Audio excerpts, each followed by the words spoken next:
When I was 13, I was the hugest fan of Twilight. I had all the posters, checked all the fan pages, and was constantly fangirling over all the actors, especially Robert Pattinson. So when New Moon came out, of course, I wanted to go to the midnight premiere with my sister, who was also a Twilight fan. That day, I rushed from school and got ready with all my Twilight gear, from my Edward Cullen t shirt to my Bella Swan tote bag. I felt so cute and ready to go.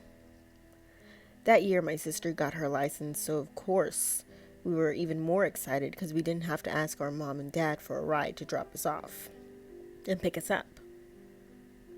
My mom walked us out the door and gave us her typical mom speech: be careful of your surroundings, don't talk to strangers, blah blah blah. We stopped at a gas station to fill up and get snacks.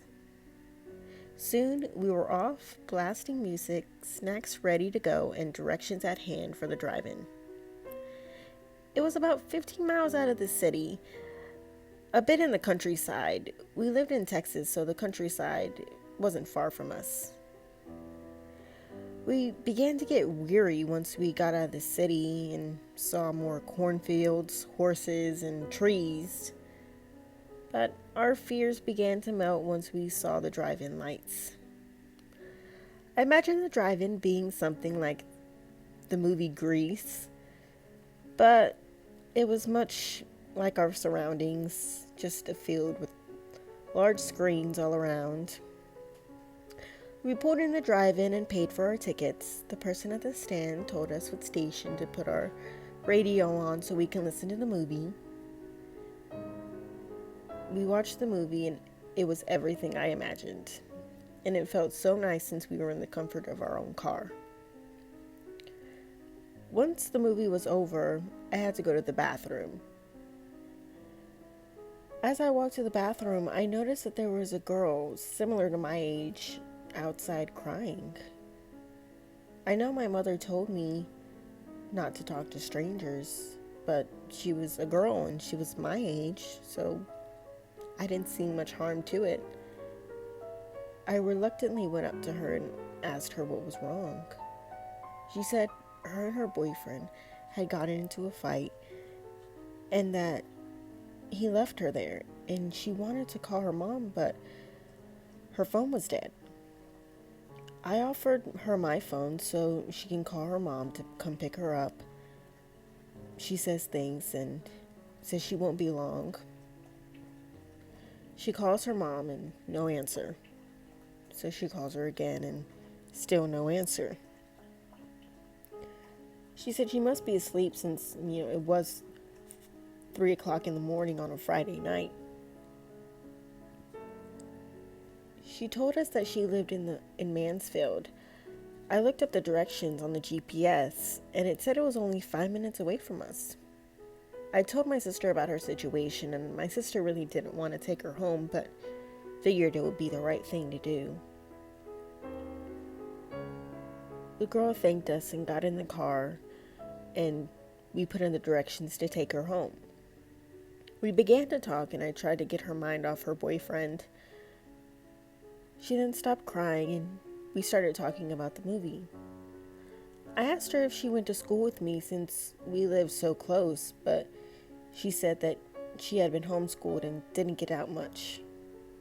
I began to wonder how she managed to get a boyfriend if she was home all the time. Along the way, she began to get quiet. I figured she was sleepy from the night because it was so late, and so was I.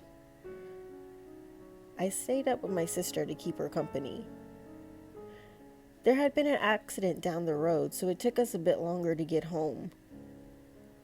All of a sudden, my sister's car starts to ding, and it's the gas light. We both thought it was weird since we had filled up the tank before we left. Luckily, there was a gas station up ahead, so my sister decided to pull over and call my mom to tell her we were on the way, but her phone went to voicemail. The girl in the back was fast asleep. My sister got out of the car to pump the gas. Not more than 5 minutes passed, and Out of nowhere, a loud noise like a gunshot and sparks from a transformer power line had blown out. I screamed, and so did my sister, and so did a few other people at the gas station. It all happened so fast. My sister and I weren't really sure what happened. I looked back, and the girl we picked up was gone. I looked at my sister, and we both went white. We looked around and didn't see anyone, and the girl was nowhere to be found. There was only two other people in the gas station with us, and they were both on motorcycles. We asked if they had seen a girl, and they had said no. Me and my sister both looked confused. All of a sudden, I had gotten a call from the number that the girl was calling from her mom. I picked up and told her that we had found her daughter and that her boyfriend and her had gotten into a fight and were on the way home, and we stopped at a gas station and her daughter had left. The phone then went silent. "What did you say?" the woman said. I told her again, and she said, "You must have the wrong number. My daughter has been dead for 12 years. I felt like the blood from all my body went straight to my face. I quickly apologized and abruptly hung up. I told my sister, and she laughed and told me to stop messing with her, and I assured her I was not joking.